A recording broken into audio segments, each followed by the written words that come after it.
Yo soy Armando Reigadas, esto es Los Conexionistas, la tercera entrega, el tercer capítulo, y hoy tenemos invitadísima de lujo, Selene Ábalos Ríos. Edgar. Armando, ¿cómo estás? Pues hoy vamos a hablar de la experiencia que Selene tiene en el mundo de las finanzas.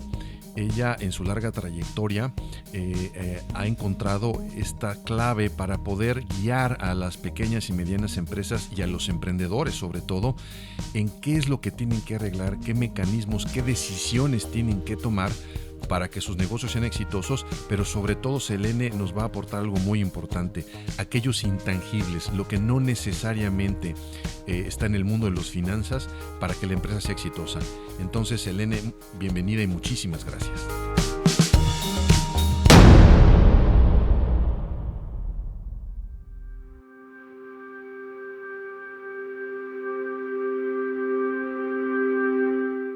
El capítulo número 3 de Conexionistas y ya entramos de lleno a tema, sobre todo porque traemos una invitada de lujo. Yo soy Armando Reigadas, estos son Los Conexionistas y conmigo está Edgar. Edgar, ¿cómo estás?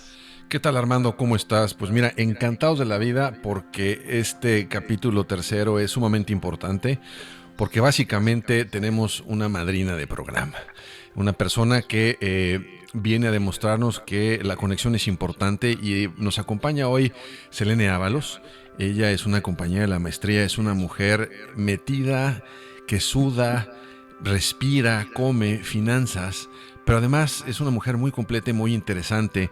Y el tema que vamos a platicar justamente dentro de su campo de expertise es cómo los pequeños empresarios o emprendedores o medianos qué tienen que hacer para acceder a capital y cuáles han sido las experiencias de inversión que ella ha tenido con esto. Y me gustaría, Selene, primero agradecerte que estés con nosotros, que nos hables un poquito de ti. Muchas gracias, antes que nada, y un gusto estar con ustedes. El tema me fascina, por otro lado, ¿no? Ya habrá oportunidad de profundizar. Bueno, yo soy, como bien dices, soy ingeniera, soy egresada de la maestría del IPAD de alta dirección.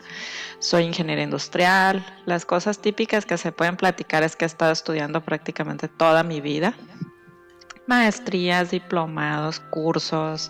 Me siento muy orgullosa de decir que he estado en cualquier cantidad de cursos de ventas, por ejemplo, ¿no? Y esto ahorita lo voy a mencionar, es muy importante para la preparación de los emprendedores, los empresarios también, en el momento de buscar fuentes de fondeo y establecer pues su estructura y su estrategia. Bien, yo soy una niña, bueno, ya no soy una niña, pero fui una niña que creció en el seno de una familia de padres profesionistas que con muchos esfuerzos pues sus familias los impulsaron. Vengo de extracción humilde, de padres muy trabajadores. Los orígenes de mi familia son por allá en los pueblos del río Sonora. Ahorita bromeaba y les decía, no, pueblos de no más de 400 habitantes, ¿no? Están estables, así, las poblaciones estas de Huepac y Aconchi en el río Sonora. Mis abuelos de ahí vienen. Mis abuelos, con muchos esfuerzos, campesinos y trabajadores, pues estuvieron construyendo su familia, su patrimonio, su futuro a través de muchas iniciativas. De ahí viene el tema del emprendimiento y el espíritu para salir adelante, ¿no? Lo tengo muy claro. De piso de tierra, sin ventanas, casas de cartón, hasta llegar pues a preparar a sus hijos para ser profesionistas y aportar soluciones en la vida. He tenido tíos agrónomos, mis padres fueron profesores toda su vida, diseñadores gráficos, pintores, ¿no? Yo soy la niña rara de la familia porque soy ingeniera. Soy la científica, ¿no? La que le gustaban las matemáticas, sumar y restar. Y mi especialidad me ha llevado precisamente por el gusto por las matemáticas, los hechos, ¿no? La ciencia, de alguna forma hacia el lado pues racional de los negocios. Por eso me gustan mucho las finanzas, ¿no? Porque me gusta mucho ver los indicadores.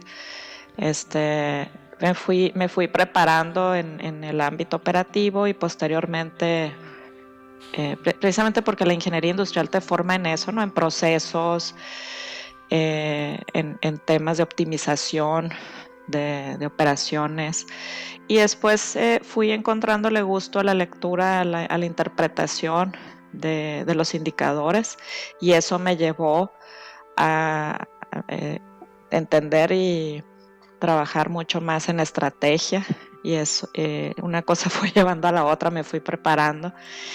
Y al final pues termino con esta iniciativa que empecé hace pues más de 25 años de ser emprendedora, empresaria también, con un perfil financiero. Es decir, por ejemplo, lo que hacemos nosotros hoy día es invertir en compañías en etapa de crecimiento, se llama early stage, es la etapa temprana en la cual están ya con un producto, con un servicio, con una determinada definición de modelo de negocio. Antes se llamaba plan de negocio, hoy se llama modelo de negocio, y que tienen pues una visualización de un crecimiento, apertura para recibir capital, que es a lo que nos dedicamos nosotros. Frontier es una empresa del ecosistema de capital privado y emprendedor de México, y entonces hacemos el rol de socio inversionista, el llamado Smart Capital, ¿no? El capital que aporta también conocimiento, estrategia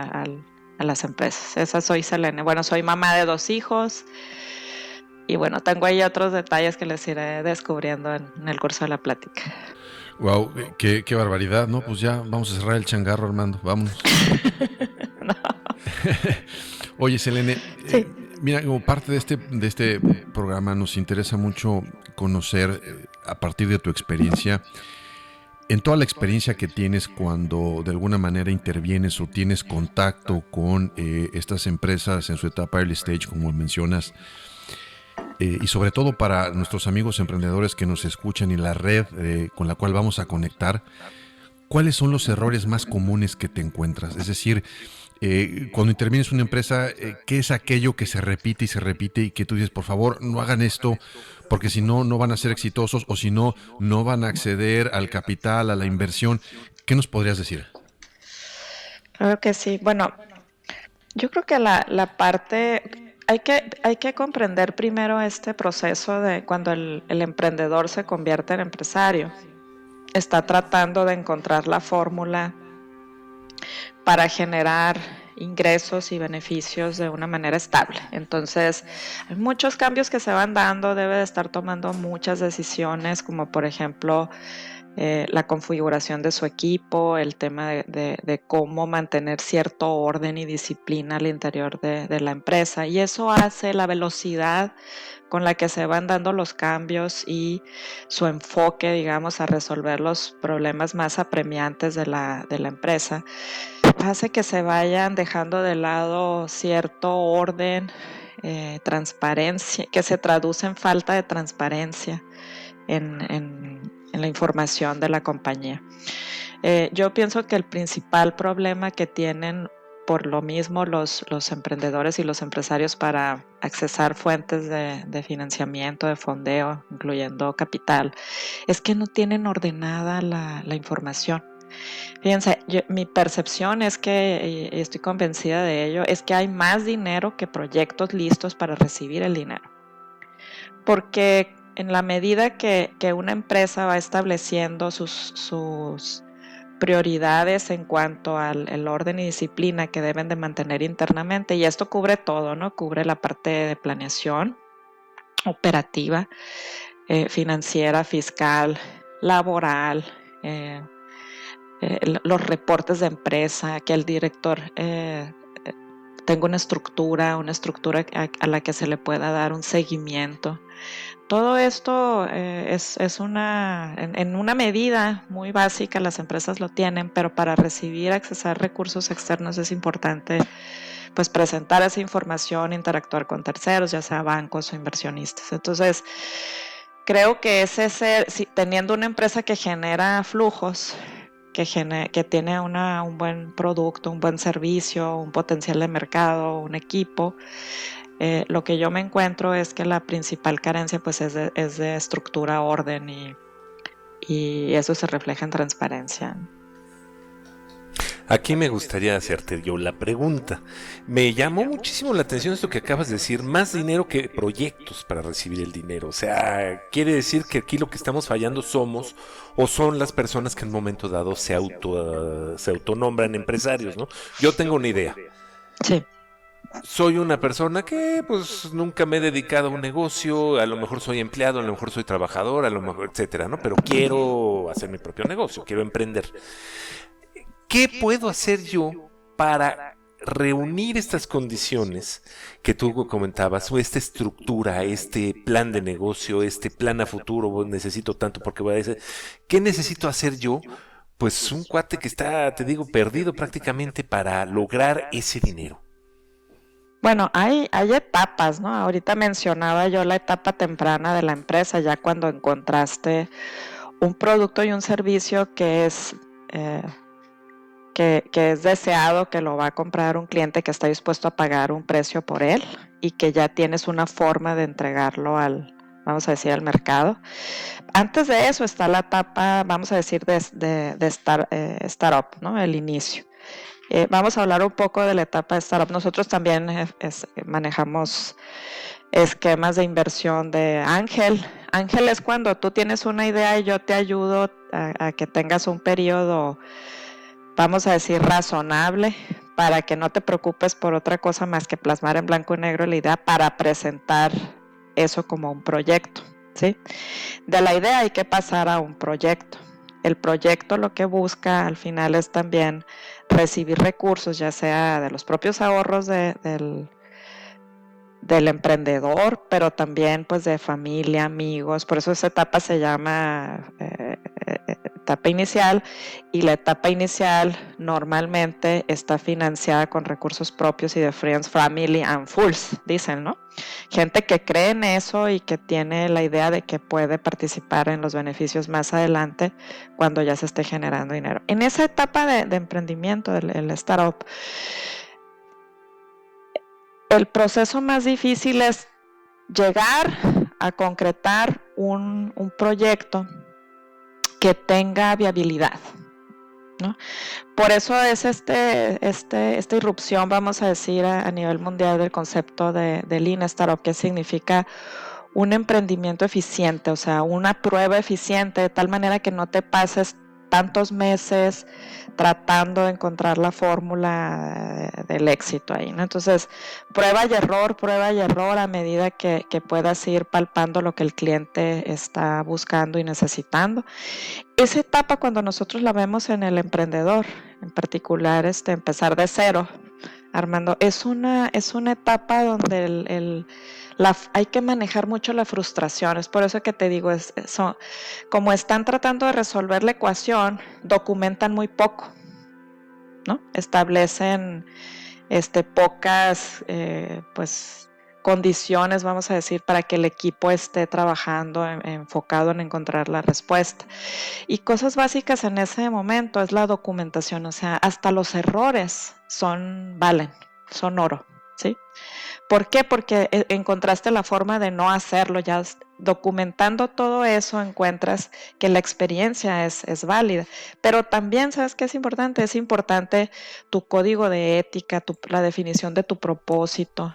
Hoy se llama, pues antes se llamaba visión, misión, hoy es el propósito de la empresa o del emprendimiento, o sea, que establezcas unas normas de conducta para tu equipo. Ahí en ese momento cuando estás iniciando, documentar esa parte es muy importante y con tu comportamiento vas sustentando lo que después va a ser pues la cultura de tu empresa. En ese pedacito, como carece de, vamos a decir, de guías, de directrices, de ideas, ¿no? O sea, no sé cómo hacerlo, dice el emprendedor, estoy haciendo las cosas pues como puedo.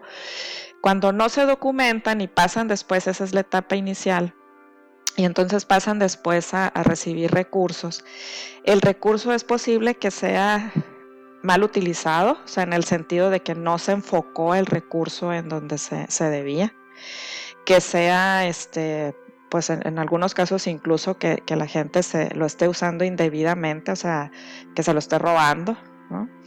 que el recurso se use para cuestiones poco éticas, o sea, que estén haciendo pues actos de corrupción, etcétera. Entonces, por eso es importante documentar los comportamientos y las pruebas y errores de los productos esos que se están haciendo.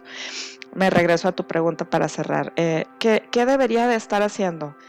Vamos a decir una guía. Debería seguir una guía de documentación, una guía de comunicación con su equipo. Debería de seguir un protocolo para que el resultante de esta primera fase, ya sea que el recurso sea propio, que lo haya recibido de la familia, de los amigos, y que esté dispuesto a recibir recursos de bancos, porque esa es otra pregunta. ¿Cuándo recibes crédito? ¿Cuándo es bueno recibir crédito y para qué? Porque después eso se convierte pues en un círculo vicioso si no lo haces con cuidado. Y entonces que el capital o el recurso o el fondeo que estés recibiendo genere el círculo virtuoso de la fórmula de crecimiento. Es un poco difícil en México, por ejemplo, tenemos una cultura en donde las familias ahorramos en los negocios, ¿no? O sea, ¿quiénes fondean al emprendedor o al empresario? La misma familia. El papá le presta al hijo, la mamá le presta, entre todos los tíos juntan, fondean un negocio y después le deben, ¿no? Se deben entre sí. Ese es el ahorro en México, esa es la forma tradicional. Pero la carencia de esa documentación con el paso de los años, a los 3, 5 años, si es que esta iniciativa fue buena, genera muchas tensiones internas porque parecen falta de transparencia cuando en realidad fue falta de un protocolo de documentación y de orden. No sé si te contesté la pregunta. No, pues, híjole, yo creo que sí. Y Armando nos dirá. Oye, estoy pensando en casos reales, ¿no? O sea, nosotros manejamos un 10% de nuestras inversiones son en startups. Una cosa que sucede con mucha frecuencia, Armando, es que el exceso y está bien así, o sea, hay un exceso de optimismo en una etapa de emprendimiento, ¿no? El startup. Estamos convencidos cuando vamos a hacer algo que tengo la mejor idea del mundo, entonces voy y pido inversión. Mira, tengo la idea de hacer un gimnasio, entonces el gimnasio va a ser diferente porque vamos a ofrecer un servicio personalizado, vamos a estar enfocados en temas de nutrición, basado en la ciencia, y entonces va a ser genial. Estoy hablando de un caso real aquí de la región, ¿no? Entonces, este es lo que quiero hacer, ya me certifiqué en esto. Entonces hay un excesivo optimismo en esa etapa. Y se hacen proyecciones, se atreven incluso a hacer proyecciones hasta de 5 años, ¿no? Cuando en realidad lo que estamos buscando es una primer, vamos a decir, etapa en la cual podamos comprobar que esa idea tan genial, esa idea tan poderosa, va a tener aceptación entre pues, el segmento o la población objetivo a la que estamos enfocados. Para llegar ahí, pues hay que hacer un equipo, hay que hacer unas definiciones como, por ejemplo, definiciones básicas del servicio, quién lo va a estar ofreciendo, dónde, cómo se va a llamar, ¿no? Un trabajo de marca, de imagen, cuánto vas a cobrar, cuántas horas vas a trabajar al día, cómo se van a comunicar contigo. Casi que estoy haciendo el canvas del lado derecho, ¿no? Para así simplificarlo. Y luego también visualizando ya la parte izquierda de quienes van a participar en todos los procesos, hasta aliados y finalmente concluir con ingresos, egresos y un beneficio. Por lo general nos equivocamos en eso, siempre. O sea, no me ha tocado ver un solo caso que el emprendedor le atine al concepto que está manejando. Entonces, hay una gran frustración, se genera una gran frustración porque tienes una presión por entregar pues resultados, porque alguien te dio el dinero, ¿no? Imagínate, lo prestó tu mamá, no sé, es tu liquidación de años de trabajo, o las dos cosas, ¿no? Y aparte metiste a tu familia que te ayudara, tu hermana que es entrenadora y estudió licenciada en educación física, pues viene y se suma y entonces ya tienes más compromisos y una gran presión por llegar a esos objetivos que te planteaste. Y entonces ahí es cuando empieza a darse precisamente ese tema de que como no te estás buscando el resultado pero al mismo tiempo estás poniendo los fundamentos de tu empresa, ¿no? De tu emprendimiento. Lo que sucede normalmente es que en la búsqueda del resultado, como no pusiste mucha atención en la parte del fundamento de la empresa, que es esto que te digo, la declaración de valores, qué sí vamos a hacer, qué no, qué actitud vamos a tener ante el fracaso, cómo vamos a recuperarnos de una caída, qué significa hacer un cambio. La naturaleza del ser humano tiende a controlar las cosas. Aquí voy a hablar un poco de filosóficamente, ¿no? O sea, queremos que el universo se comporte como nosotros deseamos, ¿no? Casi que tener bajo control los factores externos nos llevarían a tener éxito. Y eso no va a suceder, nunca sucede así. Entonces, trabajar en nosotros, en nuestro equipo, la tolerancia al fracaso, el cómo vamos asumiendo pues las diversas etapas de prueba y error que vamos a vivir, el pivotear los cambios, el tolerar esa incertidumbre, es parte fundamental de lo que tiene que hacer el emprendedor al principio. Y prever, es decir, yo como mujer, mamá y rescatista de perros, me ha enseñado mucho esa labor que he estado haciendo. Es que tienes que ir avanzando por fases y las fases no sabes cuánto tiempo van a durar. Puedes hacer una estimación, vamos a decir, esta fase, este recurso nos puede alcanzar para llegar 5 o 6 meses. Entonces vamos a hacer un esfuerzo para tener un mínimo, por eso es el Minimum Viable Product, ¿no? El MVP. Vamos a tener este ejercicio para llegar a este punto. Una vez llegado a este punto, antes de llegar ahí nos vamos a cuestionar para hacer el siguiente paso y este es el recurso que vamos a requerir en ese momento. Tener un producto viable, un producto mínimo viable, te asegura prácticamente la siguiente etapa de la empresa. En muchos de los casos porque tú mismo ya estás generando flujo, ¿no? En otros porque ganaste credibilidad. La credibilidad más importante es tu equipo. Cuando nosotros como inversionistas vemos los avances que tiene una startup, lo más importante que vemos es el equipo. Es el liderazgo, el emprendedor, es la configuración que hizo de su estructura, son las reglas de juego que puso, es qué tan rápido reacciona el equipo a sus indicaciones. Y sí, por supuesto que nos interesa la idea, pero la idea se puede transformar precisamente por esa búsqueda que hace el emprendedor, por ese pivoteo. Pero lo que no vas a poder transformar es la capacidad del líder y del equipo para hacer algo. Después eso resulta muy difícil, ¿no? La mayor parte de los fracasos vienen, en mi experiencia, porque el líder no tiene esa capacidad de comunicarse y de tolerar la frustración y su equipo se desbarata. La gente se va, no permanecen juntos, y todo lo más que ya hemos estado platicando. Entonces, ese es como mi ¿cómo te diré? Mi punto de referencia. Si nosotros trabajásemos más en la cultura al inicio, ¿no? Es una etapa muy difícil porque como un externo pues ni siquiera puedes cobrar por eso, ¿no? Nosotros hacemos este ejercicio de invertir para estar... Nosotros mismos somos emprendedores en algunos casos, ¿no? Y esa es la parte de configuración más compleja, ¿no? Porque puedes estar siguiendo toda la lista de temas ahí, pero el trabajo en la cultura de la configuración de orden y disciplina del equipo, el propósito, es la más complicada. Oye, Selene, en esto que estás conversando, quisiera explorar un poco, de manera breve, este asunto de los intangibles. Sí. Me llama la atención, dentro de lo que estás conversando, cómo desde tu óptica no solamente son los números, porque además estamos acostumbrados a estas conversaciones de tomas de decisiones en donde lo cuantificable es lo que importa. Sí. Y me hablas de temas de liderazgo, me hablas de temas de comunicación, inclusive me hablas de temas de ansiedad, ¿no? Sí. De frustración. Y en estos días, que es parte de los temas que creo que conozco y que me gusta investigar, está de moda este asunto en la dirección de la empresa, de considerar estos factores ambientales, sociales y de gobierno como un criterio para decidir si inviertes en una empresa o no. Así Y es. por un lado entiendo que esto es una especie de moda que está lentamente aceptándose, pero eh, pareciera que esta es una moda que nada más está en la empresa grande, ¿no? Es decir, en aquella transnacional que tiene las posibilidades y por lo tanto, como está más expuesta, pues entonces está obligada.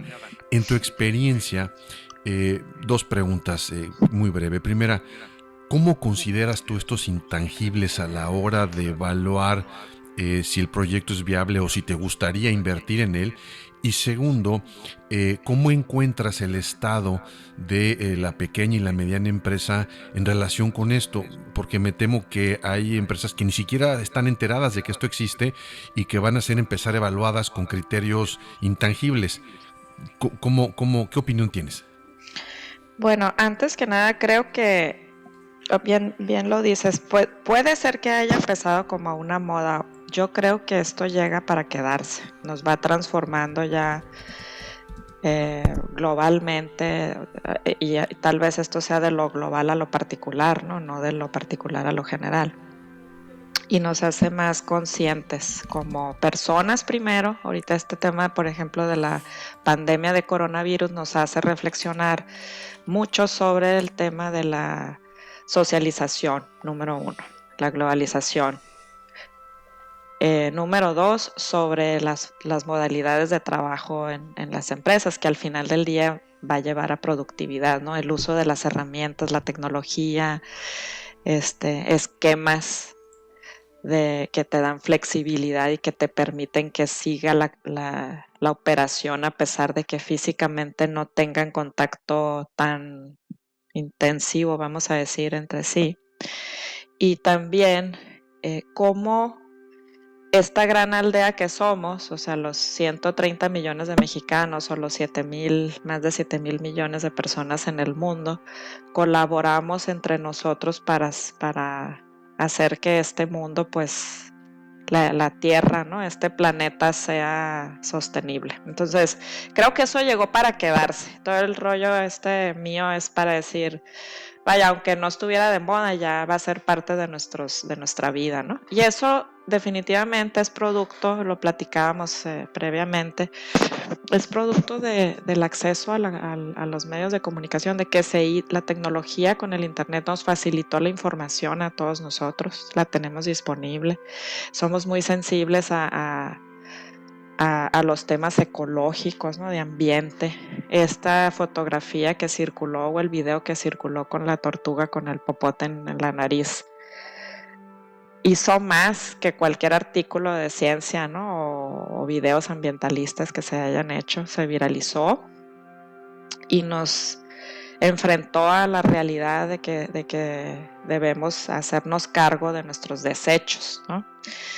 Por cierto, hace una semana más o menos estuve haciendo un recorrido en proyectos de impacto social y ambiental, con algunos empresarios en la Ciudad de México y en Chiapas, y vengo muy sensible, ¿no? Emocionalmente muy sensible en ese tema, con gente de Tox, por cierto.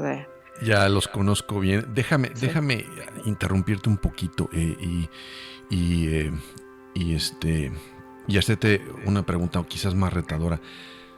Tú ves que hay, porque una cosa es la reflexión de la persona que se Sí, sensibiliza ante fotografía, video de la tortuga con un popote, y la otra es la del empresario. Es sí, decir, pareciera que todos somos muy sensibles como individuos y entonces sí sí, nos sumamos y entonces ya nadie le entra a comprar bolsas de plástico, pero cuando hablamos del negocio y cuando hablamos de pesos y centavos y de controlar esa ansiedad que decías de aquí están mis ahorros de la vida, aquí está el dinero que me sí. prestó mi mamá, etcétera, etcétera, ¿qué haces tú para recordarles, empresario, oye, espérate, no tienes estos intangibles y por lo tanto no te puedo invertir? ¿Has cancelado alguna inversión o has detenido algún proyecto por la falta de cumplimiento en estos temas? Seguro que sí. Hay varios factores ahí que evaluamos nosotros para contestar tu pregunta sobre los intangibles, ¿no? Sí. Un tema fundamental tiene que ver con la cultura de la empresa hacia su entorno, ¿no? O sea, la respuesta que dan hacia su entorno. Entonces, no es que estén ellos, o sea, no medimos en particular nosotros que tengan programas de, por ejemplo, de voluntariado, sino que toda la cadena, todo lo que hagan ellos, tengan una conciencia de impacto social y ambiental. Por ejemplo, nosotros trabajamos con compañías que tengan bien definidas sus políticas de inclusión, y no voy a decir de género ni nada, inclusión en general y afirmaciones positivas por empleo a ciertas poblaciones o a ciertos grupos de individuos con características especiales, ¿no? O Ejemplo, más vulnerables, autistas, ¿no?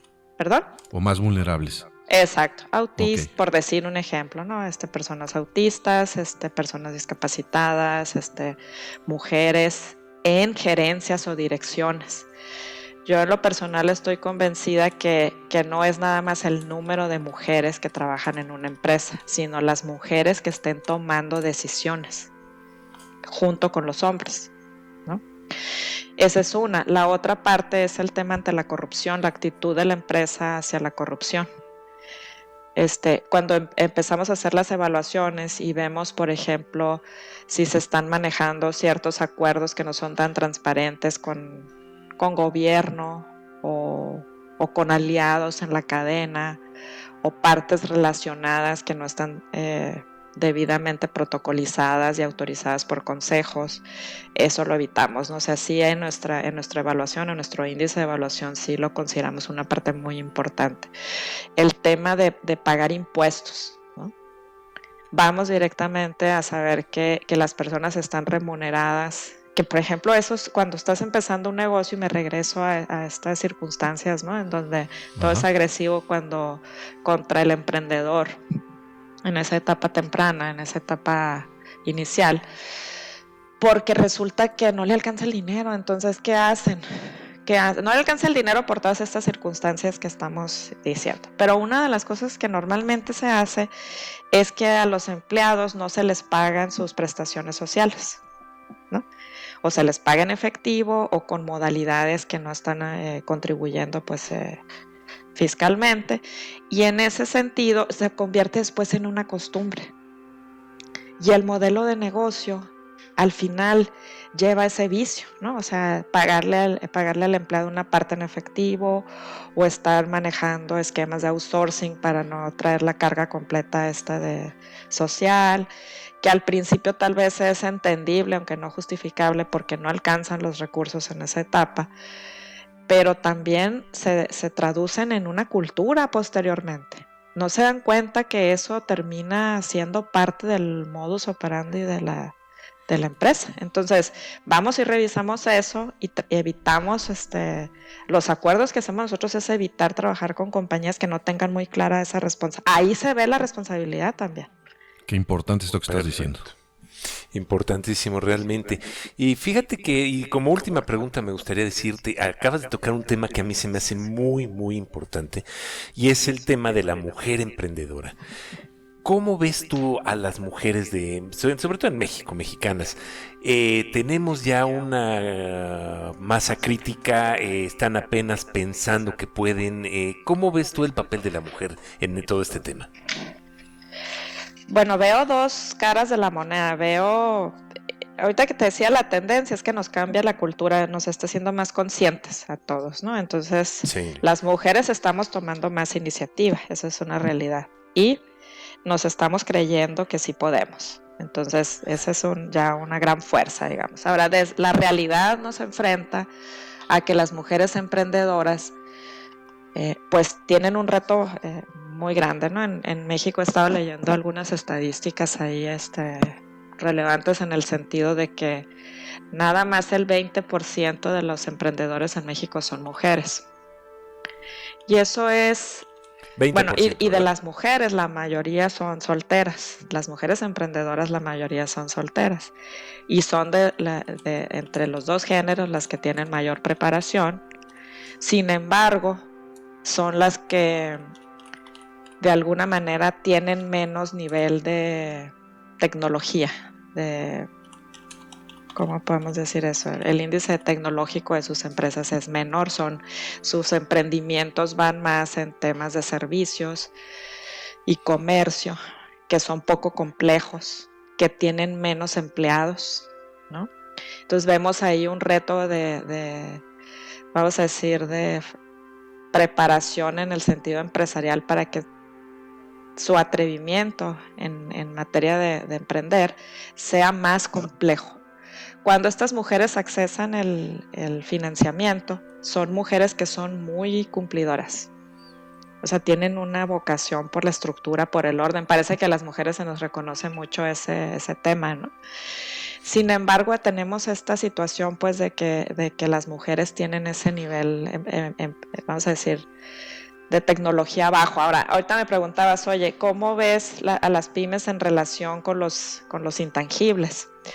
Y te digo, es una tendencia porque estamos más conscientes. Las empresas sí quieren hacer el cambio en el mundo. Yo creo que así empiezan todos. Empiezan inspirados, empiezan enfocados, incluyendo a las mujeres. Ahorita me regreso a las mujeres. Y después se van enfrentando a una realidad que es la dificultad. Aquí nos hace falta más hablar sobre el manejo de la frustración y estas etapas, Armando, en términos generales a nivel mundial, para que puedan ir avanzando y darles más herramientas a los emprendedores y recursos en la etapa inicial para que puedan ir avanzando y superando estos momentos de prueba y error. Pero en particular a las mujeres hay que dotarlas, hay que capacitarlas para que manejen herramientas tecnológicas. Cuando te digo herramientas tecnológicas y que se atrevan a hacer emprendimientos no nada más en la parte de servicios y comercio, sino también en industria, ¿no?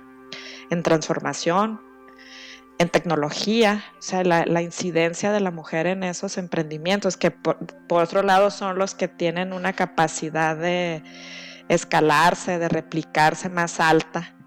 Es muy bajo, o sea, la mujer participa poco en esos emprendimientos. En general, por ejemplo, nosotros tenemos un vertical de inversión que es Frontier Tech, en donde lo que buscamos es impulsar modelos híbridos, ¿no? Y en donde tengamos plataformas con prestación de servicios o comercialización en la vida real, digamos, con esquemas de colaboración o con desagregación de la cadena o simplemente aplicaciones. Aquí lo que termina sucediendo es que las mujeres participan en niveles, ni siquiera de nivel gerencial, pues, ¿no? O sea, veo muy pocas mujeres en esas posiciones y veo muy pocas mujeres en emprendimiento de ese tipo. Y te voy a decir la otra realidad, las mujeres que están participando en eso, que son muy buenas, me ha tocado ver casos muy exitosos. Recientemente estuve en algunas reuniones ahí de mujeres inversionistas promoviendo un foro, están súper preparadas, o sea, las que están haciéndolo, o sea, son pesos pesados en materia de tecnología. Tienen un track record importante, habiendo tenido contacto con Silicon Valley, con inversionistas ya institucionales, etcétera. Entonces tenemos las dos caras de la moneda, por eso te decía. Por un lado, una carencia de formación y las que están teniendo éxito, súper formadas, y hay un gap enorme ahí, la brecha se abre dramáticamente, ¿no? O sea, tenemos que acercar a las mujeres emprendedoras hacia este otro extremo. Oye, Selene, híjole, me parece que te vamos a tener que secuestrar para un par de programas por lo menos, porque hay mucho de qué hablar y no nada más de finanzas, ¿eh? Los temas que mencionaste como parte de tus gustos y preferencias, creo que tenemos mucho que explorar y desafortunadamente el tiempo ha llegado a su límite. Y como es el objetivo de Conexionistas, nosotros ya conectamos contigo.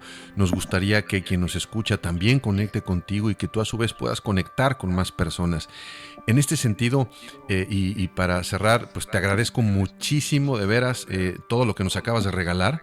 Yo creo que quien nos va a oír le vamos a recomendar que saque una hoja y se ponga a apuntar para que haga la chamba.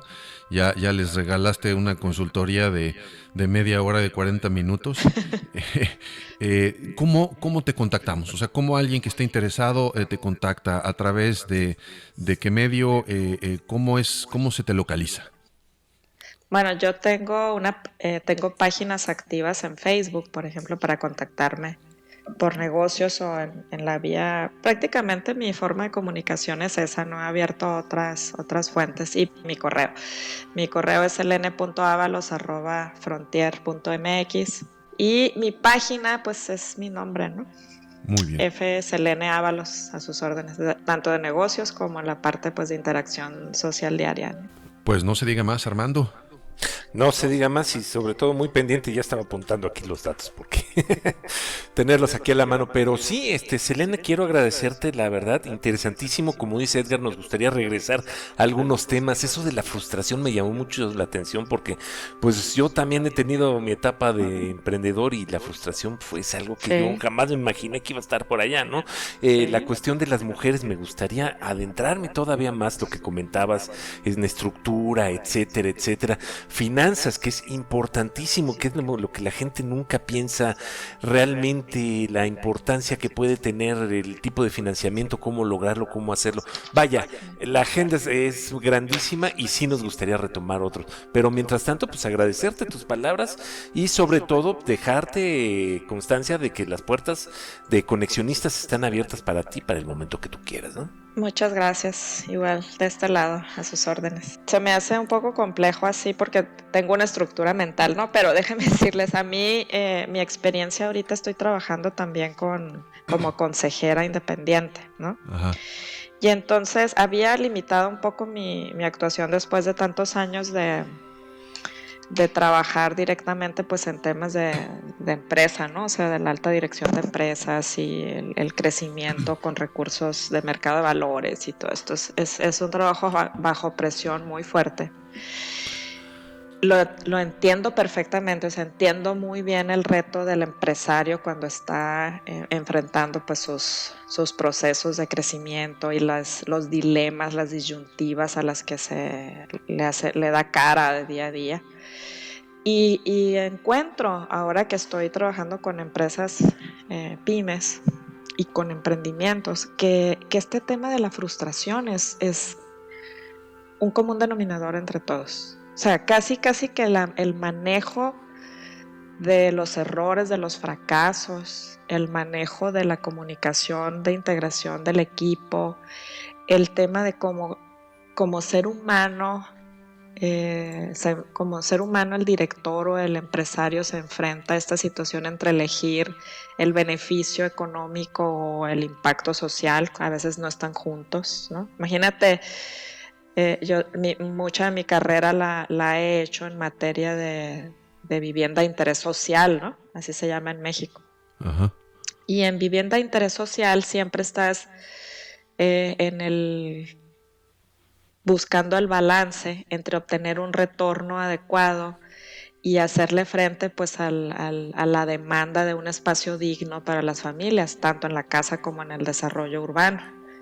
Y es muy complejo, o sea, es muy complejo lidiar con temas ambientales. O sea, imagínate una empresa en la cual se junten todas esas cosas que estuviste mencionando, Edgar, ambientales, sociales, de gobierno, ¿no? ¿Cómo ves, Elene, porque digo, la verdad estoy gratamente sorprendido en lo que nos acabas de decir. Se nota que estamos hablando con una experta. No cabe la menor duda, no solamente que sabes lo que sabes, sino que te apasiona lo que sabes y que sabes por qué lo sabes. Me parece eso muy importante. ¿Qué te parece si para una siguiente ocasión exploramos este tema de la gestión de la frustración, pero como una de las características del liderazgo empresarial? Porque toda la jerga argumentativa y cursos y maestrías no tocan esta parte y entonces te pintan al líder como alguien que tiene que ser duro, asertivo, sí que tiene que comunicar, pero el manejo de la frustración personal y la del equipo no entra en ningún lado. Entonces se me hace que podría ser un tema padrísimo, inclusive innovador, ¿no? Hasta cierto punto, en donde quizás nosotros que estamos más cargados en el lado de los soft, podríamos contribuir a tu conversación en ese sentido y explotar esa vía. ¿Qué te parece? Sí, claro, con mucho gusto, claro que sí. Ahorita estoy muy A lo mejor eché mucho rollo en eso, porque estoy muy convencida de que son similares, ¿no? Las preocupaciones. Con mucho gusto. En el tema de mujeres en particular, aunque soy feminista, si te fijas, no hago mucho énfasis porque creo que es un trabajo de equipo, ¿no? Sí, y que sí, cuesta sí. mucho trabajo cuando haces la separación entre los géneros, integrarlos después. Claro. El reto es la suma, ¿no? Y promover la equidad a través de la suma, de la complementariedad, digamos. Claro Y en la que sí. parte de finanzas, pues, ¿qué te puedo decir? O sea, la empresa pública, cuando piensas en una empresa pública que haya enfrentado todos los retos, ese es Buenísimo. como mi doctorado, digamos, ¿no? Aunque no lo Entonces, tengo. se me hace que ya te vamos a secuestrar, ya vas a ser así con nuestra comentarista, nuestra experta, ¿no? Así como distintos programas tienen y ahora con nosotros, nuestro doctor de cabecera, tú vas a ser nuestra financiera de cabecera, pero lo padre es que mezclas varios temas, ¿no? Que a mí lo que en la experiencia corporativa que tengo, y bueno, lo saben, es que para mí los más cabezas duras y el reto que hay que enfrentar es convencer a los financieros Sí. que esta parte soft e intangible no solamente existe, Sí. sino que es sumamente importante y afecta el desempeño. Entonces, Sí. cerramos con esto, si te parece bien, Selene. Sí. Nos volvemos a conectar, vamos pensando. Por supuesto, la cosa sería programar en el momento que tengas una oportunidad y para prepararnos nosotros, documentar muy bien nuestras preguntas. Y de veras te agradezco muchísimo, muchísimo tu participación. Como dije, siempre da mucho gusto hablar con un experto que sabe por qué lo sabe, que le gusta lo que sabe y que además es generoso para compartirlo. Selene, muchísimas gracias y seguimos en contacto. Ustedes. Claro que sí, muchas gracias. Seguimos en contacto. Buen Hasta día. luego, Selene. Muchas Hasta gracias por todo. luego. Bye bye.